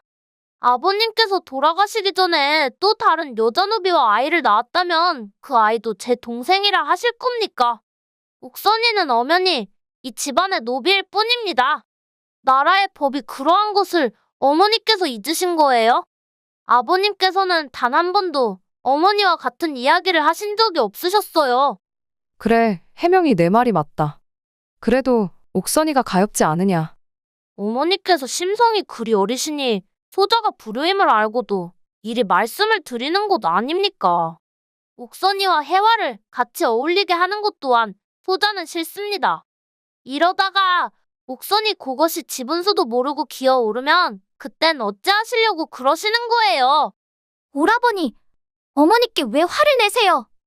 너는 가만히 있거라. 혜화, 너도 이제부터는 옥선이를 아랫사람처럼 대해야 한다. 저는 싫습니다. 저는 옥선이가 좋아요. 옥선이는 제 동생이니 제가 지켜줄 것이어요. 어머니, 혜화 좀 보세요. 어머니께서 혜화에게 잘못된 것을 가르치셨습니다. 이제 어찌하려 하십니까? 소자는 이 일을 그냥 넘길 수 없습니다. 지금 당장이라도 옥선이를 다른 곳으로 팔아버려야겠습니다. 혜명아, 내가 너를 그리 키웠더냐. 어찌하여 어미가 하는 말에 이리 할 수 있는 것이야. 어머니께서는 벌써 잊으신 거예요? 아버님과 함께 있던 그 천한 노비의 집을 바라보며 눈물을 훔치시던 어머니의 모습이 저는 아직도 생생합니다. 아버님께서 매일 밤 그 노비 계집을 방에 부르시던 모습이 잊혀지지 않는단 말입니다. 뭐라고? 혜명이 네가 그것을 기억하고 있단 말이냐? 아들의 말을 들은 명화는 아무런 말도 할 수가 없었다. 어머니, 다시는 저희에게 이런 말씀은 하지 말아주세요. 그때는 소자도 무슨 짓을 저지를지 알 수 없습니다. 이 집안의 장남으로서 저는 해야 할 일을 할 것입니다. 소자 그만 물러가겠습니다. 그래, 알았다. 내가 괜한 말을 했구나. 마음에 두지 말고 돌아가 쉬거라. 혜화도 네 방으로 건너가 보거라. 아이들이 돌아가고 명화는 생각에 잠겼다. 혜명이에게 그 일이 상처가 되었구나. 총명하고 성격이 올곧은 아이이니 그 일을 기억하고 있었다면 쉽게 잊지는 못했을 거야. 어미로서 내 자식 가슴에 난 멍자국도 알지 못하고 있었으니 이 일을 어째. 한동안은 혜명이가 원하는 대로 해줘야겠다. 시간이 더 지나면 혜명이도 이해해주는 날이 올 거야. 다음 날 명화가 딸 혜화와 옥선이를 불렀다. 옥선이 너도 이제는 7살이 되었으니 거처를 개똥어먼 방으로 옮기고 집안일을 거들거라. 그리고 앞으로는 혜화를 아씨라고 부르도록 하거라. 어머니, 갑자기 무슨 말씀이세요? 옥선이와 자매처럼 지낸 세월이 있는데 어찌 하루아침에 그리 한단 말이에요? 혜화 너도 어제 내 오라비의 말을 듣지 않았느냐? 이제라도 제자리로 돌리려는 것이니 더는 아무런 말도 말거라. 어머니, 그럼 옆에만 있게 해주세요. 제발요. 더는 욕심 부리지 않을 테니 제 몸종으로 옆에만 있게 해주세요. 혜화야, 이 어미 마음도 편치는 않으니 그만하거라. 어머니, 제발 한 번만 제 청을 들어주시어요. 명화는 잠시 생각을 하는 듯 하더니 이내 말문을 열었다. 그래, 그리하거라. 대신 위아래 구분을 정확히 해야 할 것이야. 옥선이 너는 앞으로 혜화의 곁에서 몸종으로 지내도록 하거라. 예, 마님, 알겠습니다. 그날 이후 옥선이는 혜화가 어디를 가든 따라다니며 혜화를 지극정성으로 모셨다. 하지만 혜명이는 여전히 옥선이가 혜화 옆에 있는 것조차 못마땅하게 생각하며 옥선이를 눈의 가시처럼 바라보았다. 그리고 가끔 옥선이가 혜화랑 잠시 떨어져 있기라도 할 때면 어찌 알았는지 그때마다 혜명이가 옥선이를 불러 온갖 굳은 일을 시켰다. 옥선아, 이 나뭇가지들을 다 부드럽게 다듬어 놓아라. 도련님, 이 많은 나뭇가지들은 어디에 쓰시려고 그러시는데요? 네가 말을 안 들으면 때려줄 용도로 쓸 것이다. 부드럽게 다듬지 않으면 네 다리가 어찌 될지도 몰라.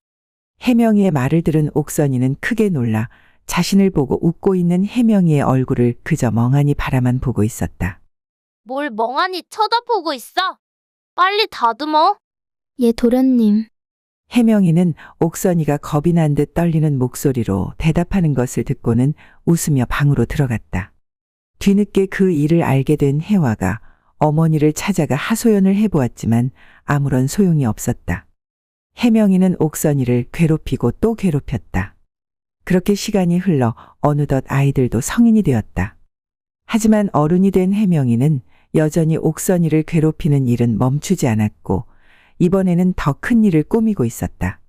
옥선이 너는 큰 마을에 있는 영덕사에 가서 내가 보내는 서찰을 전달해 주고 오거라. 지금 바로 떠나도록 해라. 영덕사요? 도련님, 해가 곧 떨어질 듯한데 내일 일찍 다녀오면 안 될까요? 내가 급한 일로 너를 보내는 것이니 그냥 다녀오거라.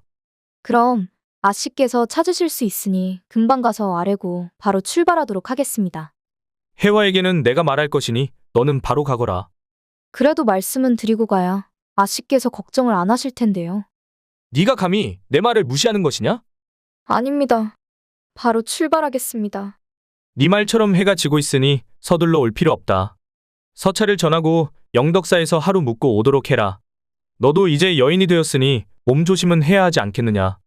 평소에는 괴롭히기만 하던 혜명이 자신을 걱정해주는 말을 하자 옥선이는 이게 어찌된 일인가 싶어 잠시 멍하니 혜명의 얼굴을 바라보았다. 해가 서쪽에서 떴나?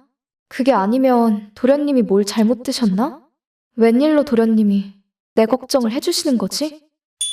아, 드디어 도련님이 날 괴롭히는 걸 그만두기로 하셨나 보네.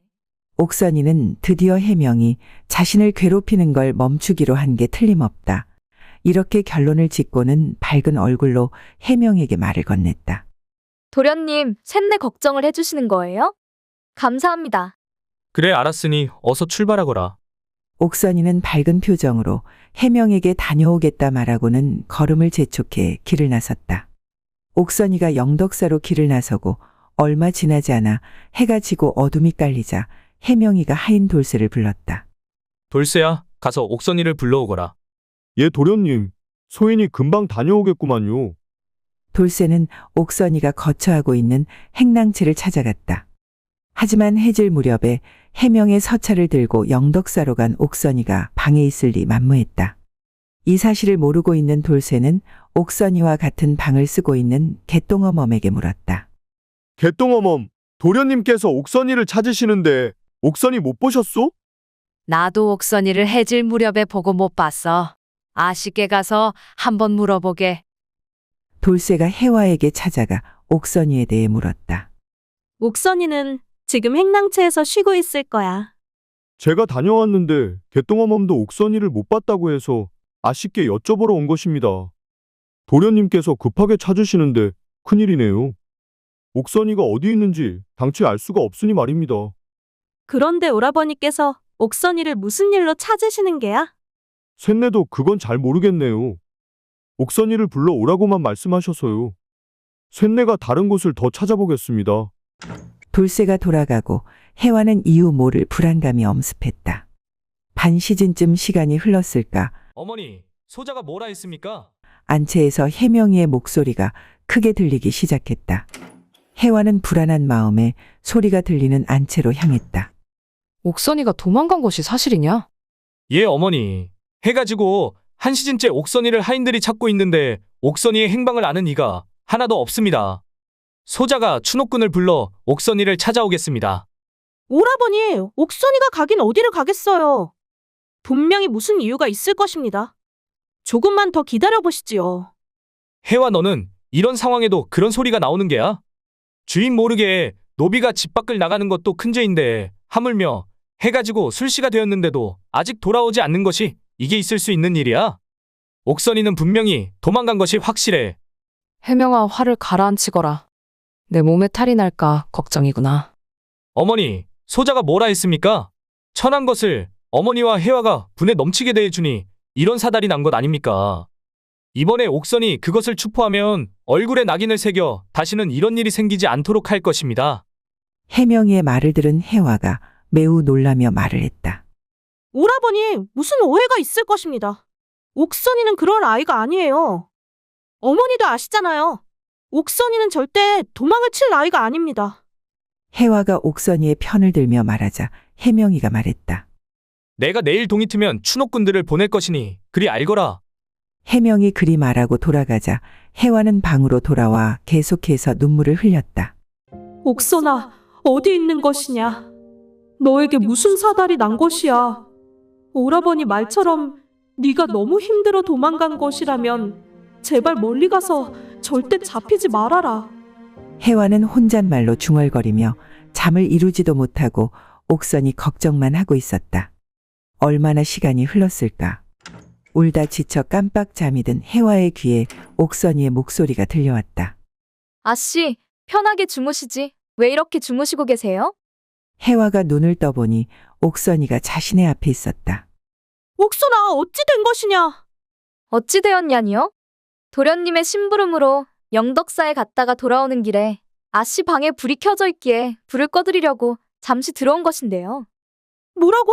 지금 오라버니의 심부름을 다녀왔다고 했니?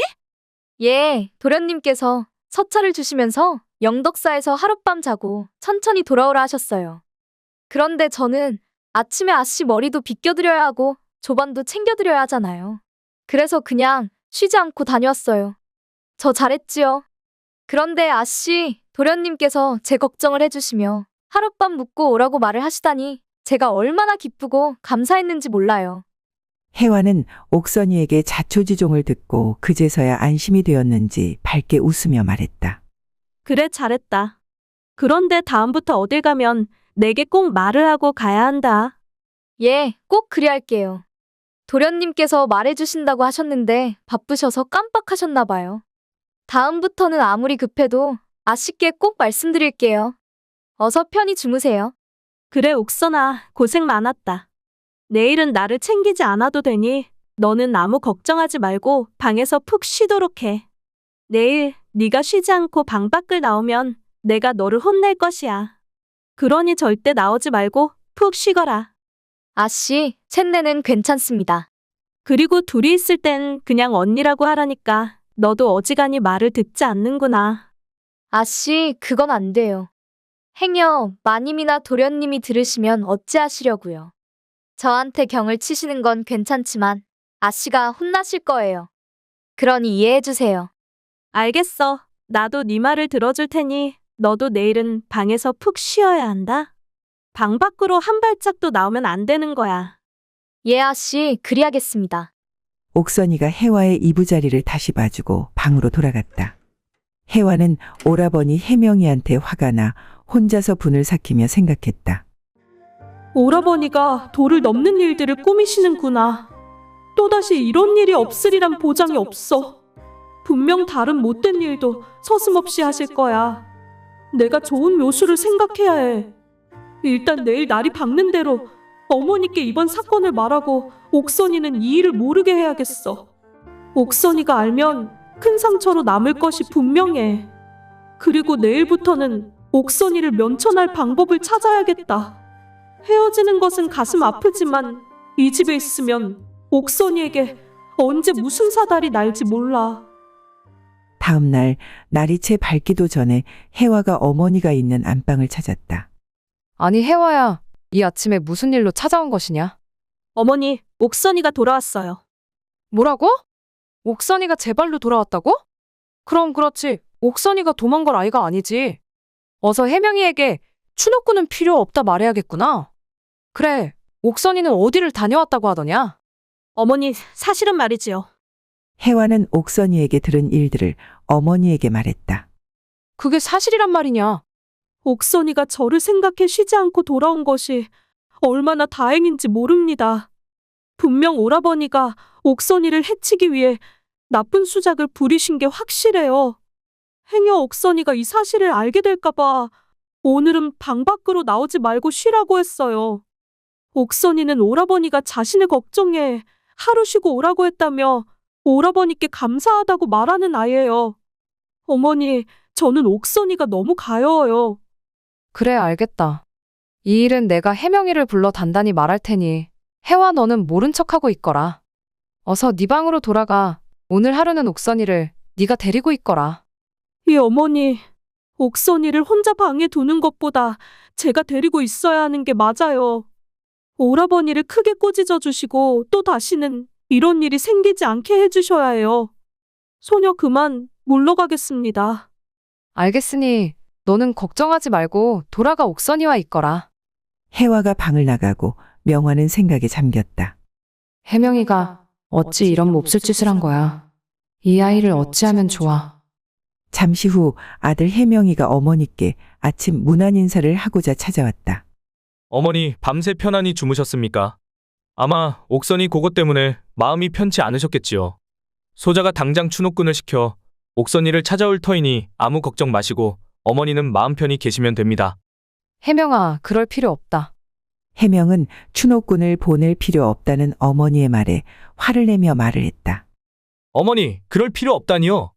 그럼 도망간 노비를 그냥 놔두라는 말씀이세요? 그런 것이 아니라 옥선이는 지금 혜화와 같이 있으니 그럴 필요 없다고 말을 하는 것이다. 그럴 리 없습니다. 여기서 영덕사까지 50리길을 보냈는데 벌써 5단이요.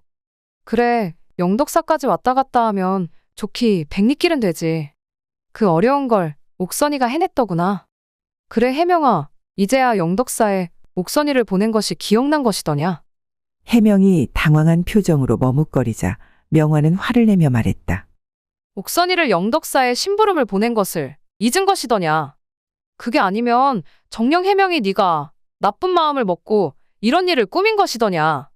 어머니가 추궁을 하자 혜명이는 몹시 당황해하며 순간 고민에 빠졌다. 아이고, 이놈의 주둥이가 방정이지. 에라이, 나도 모르겠다. 그냥 착각한 것 같다고 무조건 시치미를 떼고 보자.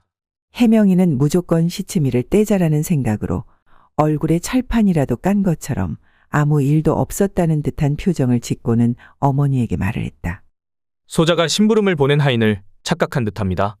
옥선이가 도망간 것이 아니니 정말 다행이네요. 소자가 괜한 헛수고를 할 뻔했습니다.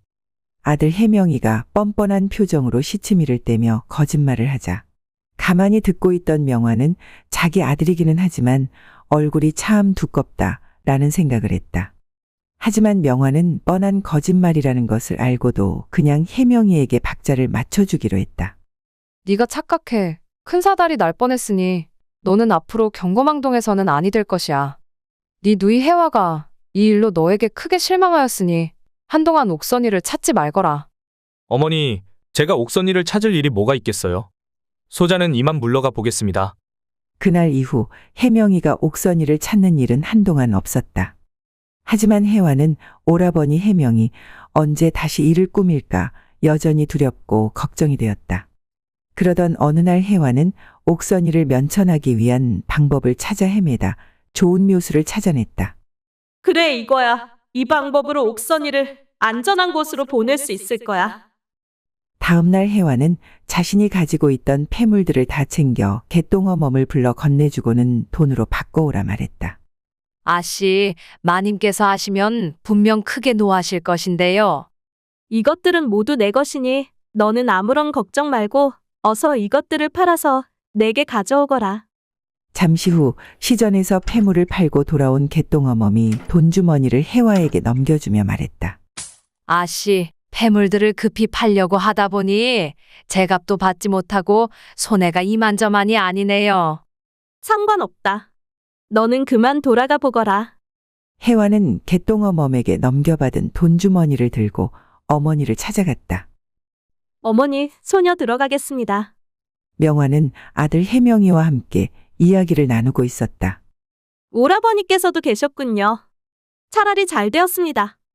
해와 네가 어쩐 일이냐? 이 오라비를 반길 때도 있고. 내일은 해가 서쪽에서 뜨겠구나. 그래, 오랜만에 너희가 함께 웃는 모습을 보니 이 어미도 기분이 좋구나. 어머니, 소녀가 드릴 말씀이 있어 왔습니다. 그래, 어서 말해보거라. 우리 예쁜 딸이 무슨 말을 하고 싶어 왔을꼬? 해와는 웃는 얼굴로 어머니에게 돈주머니를 건네며 말했다. 어머니, 100냥이 넘는 돈입니다. 이 돈을 왜 내게 주는 것이냐? 어머니, 이 돈을 드릴 테니 옥선이를 속량시켜 주십시오. 옥선이를 속량시켜 달라는 해와의 말에 명화와 해명이는 매우 놀랐다. 그리고 이내 해명이가 화를 내며 말했다. 속량이라니?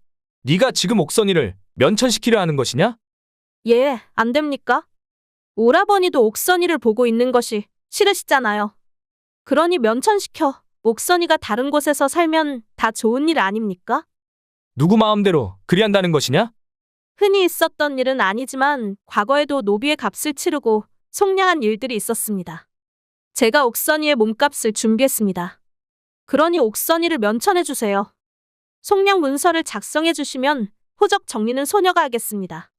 그리고 노비 문서까지도 소녀가 알아서 처리할 것이니 신경을 쓰지 않으셔도 됩니다.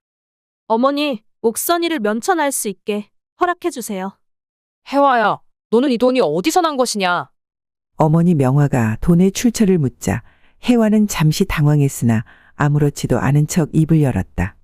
제가 가지고 있던 폐물들을 팔았습니다. 뭐가 어째? 폐물을 팔아? 네가 제정신인 게야?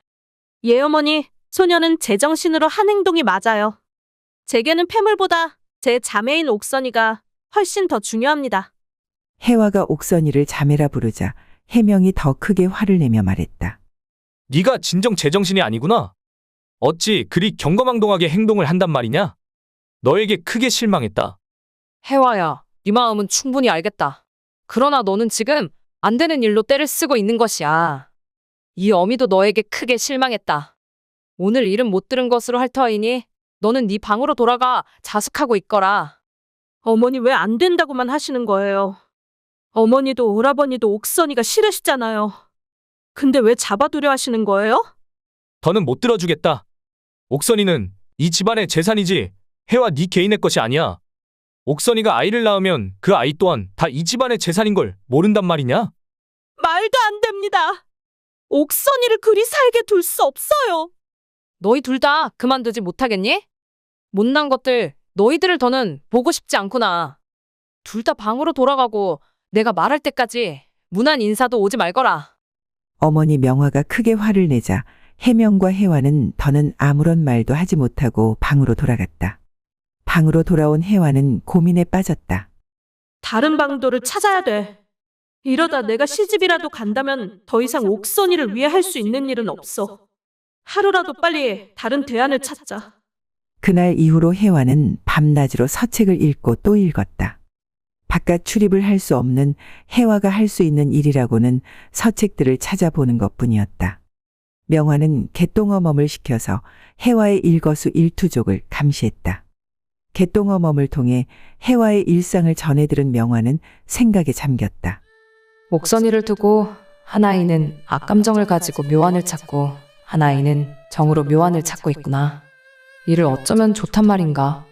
이것 또한 다 내가 만들어낸 업보인데 이를 어찌하면 좋을까? 서방님이 옥선이 어미를 품은 것을 알고 눈물 흘리는 걸 어린 아들에게 보인 내 잘못이고, 태어나자마자 어미를 잃은 아기가 불쌍해 내 아이와 함께 자라게 한 것 또한 내 잘못이니 나는 이 일을 어찌해야 한단 말이야. 명화는 자기 아들 해명이와 딸 해화가 옥선이를 두고 분란이 일어나자 자신의 탓이라 생각하며 괴로워했다. 그 후로 며칠이 지난 어느 날 개똥어멈이 서책 한 권을 들고 해화의 방을 찾았다. 이건 누가 보낸 서책이야? 그건 묻지 마시고 그냥 보시라고 하셨어요. 누가 그랬는데? 마님께서, 아니, 그냥 묻지 말고 보시라고 하셨다니깐요. 개똥어멈이 책을 전하고는 도망치듯이 방을 나가버렸다. 어머니께서 보내신 듯한데 왜 말을 못하는 걸까? 이건 호적부인데 이걸 왜 나한테 주신 거지? 해화가 책을 살펴보다 두 눈이 보름달처럼 크게 떠지며 놀랐다. 그래, 이거야. 드디어 방법을 찾았어. 이제 옥선이를 면천시켜줄 수 있겠구나. 다행이다. 그날 오후 해화는 개똥어멈을 시켜 내일 조반을 들고 난 후에 어머니와 오라버니께 드릴 말이 있다며 시간을 내달라 청했다. 다음 날이 되었다. 해화는 옥선이를 데리고 어머니가 계신 안방으로 향했다. 방에는 먼저 도착해 기다리고 있던 해명이와 어머니가 앉아 있었다. 해화의 뒤를 따라 들어온 옥선이를 못마땅하게 생각한 해명이 입을 열었다. 무슨 일인데 옥선이까지 방으로 들인 것이야? 옥선이도 꼭 들어야 하는 일이기에 같이 들어왔습니다. 그래, 무슨 일이더냐? 어머니, 옥선이는 우리 집 노비가 될 수 없습니다. 그게 무슨 말 같지도 않은 소리냐? 이미 노비인데 노비가 될 수 없다니. 어머니, 오라버니, 죄송하지만 제 말을 끊지 말고 끝까지 들어주십시오. 그래, 알겠다. 그런데 옥선이가 왜 우리 집 노비가 될 수 없는지 그 연유나 말해보거라. 어머니, 들을 필요도 없습니다. 해화가 또 어디서 이상한 것을 읽고 억지를 부리는 것이 분명하니 소자는 그만 돌아가 보겠습니다. 해명이 너는 그리하고 싶으면 그리하거라. 하지만 이 어미는 해화의 말을 끝까지 들어볼 것이다. 어머니, 해명이가 방을 나가려 일어났다가 어머니의 말을 듣고는 다시 앉았다. 어머니, 옥선이 어미가 어찌 저희 집안의 노비가 된 것인지 알고 계십니까? 글쎄다, 이 어미가 시집 오기 전부터 있었으니 나도 잘 모르겠구나. 할아버님께서 고아가 된 옥선이의 어미를 거두셔서 노비가 된 것을 이미 호적부를 통해 확인하였습니다. 제가 확인한 바로는 옥선이의 어미가 고아가 되기 전에는 할아버님께서 알고 계시던 상인의 자식이었습니다. 민정중 대감님의 건의에 따라 고아나 기아들을 거두면 당대 안에서만 노비로 삼을 수 있도록 했습니다. 그러니 그 자손은 원래의 신분으로 돌아가는 것이 마땅하지요. 이 내용은 옥선이 어미의 노비한 문서에도 상세히 기록되어 있었습니다. 따라서 호적부와 노비한 문서의 내용으로 보면 옥선이는 양인의 신분이 되는 것이 맞습니다. 할아버지께서도 이 사실을 알고 계셨고 돌아가시기 직전까지 옥선이의 어미를 정성으로 돌보셨어요. 해화의 말을 들은 해명이와 옥선이는 매우 놀라 입을 다물지 못했다. 그런데 어머니 명화는 마치 다 알고 있었다는 것 마냥 가만히 미소를 띄우고 있었다. 말도 안 되는 소리다. 네가 어찌 그것들을 다 확인했단 말이냐? 오라버니께서 받아들이시지 않으신다면 관아에 소송을 청하겠습니다. 됐다. 해화가 확인했다고 하니 맞는 것이겠지.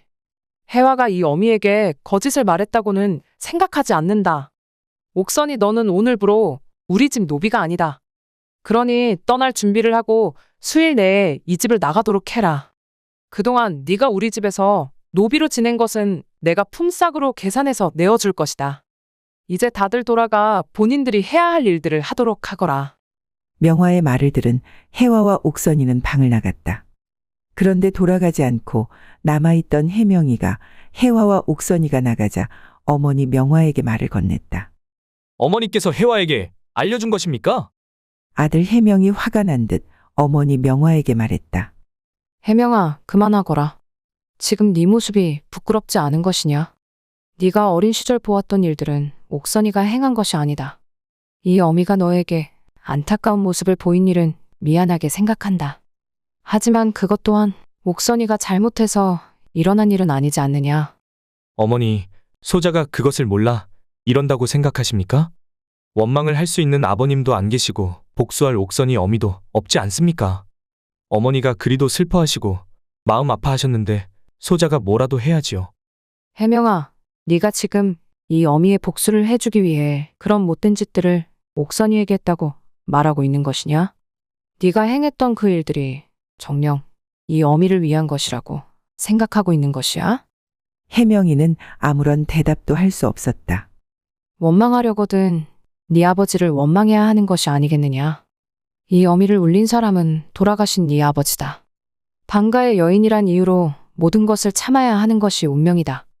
네 말처럼 이제는 네 아버지도 안 계시고 옥선이 어미는 제 자식한테 젖 한 번 물리지도 못하고 하늘로 떠났다.